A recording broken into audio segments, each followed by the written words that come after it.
in Dayton. We had a really good team that year. A lot of star players have gone on. What do you remember about your time in Dayton?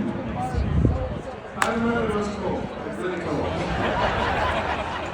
But yeah, every day, I find that the field was like, I find every day there's sports, and we like seeing the crowd, everything.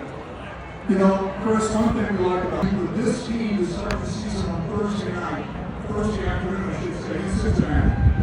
I'm really excited. Can't wait. I've been waiting for that for a long time. I'm ready to go. We can make it go. Last question before we close it out. I wonder this myself. How does a guy deal with all this attention? You're kind of a natural with it.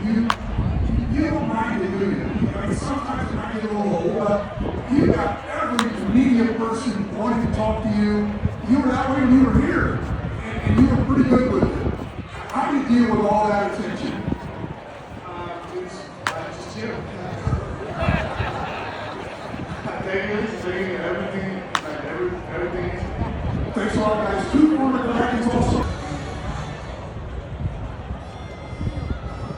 Back in the field, we actually have two former Dragons all-star shortstops with me right now. First of all, we have Chris Lega. He's in 2007. It was an all-star shortstop for the Dayton Dragons. There he is. And we have in 2022, it was an all-star shortstop. Ellie David.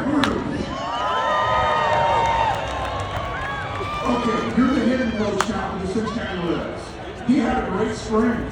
Tell us, is he ready to go? I mean, he's always ready to go. He did a great job taking the adjustments from his offseason.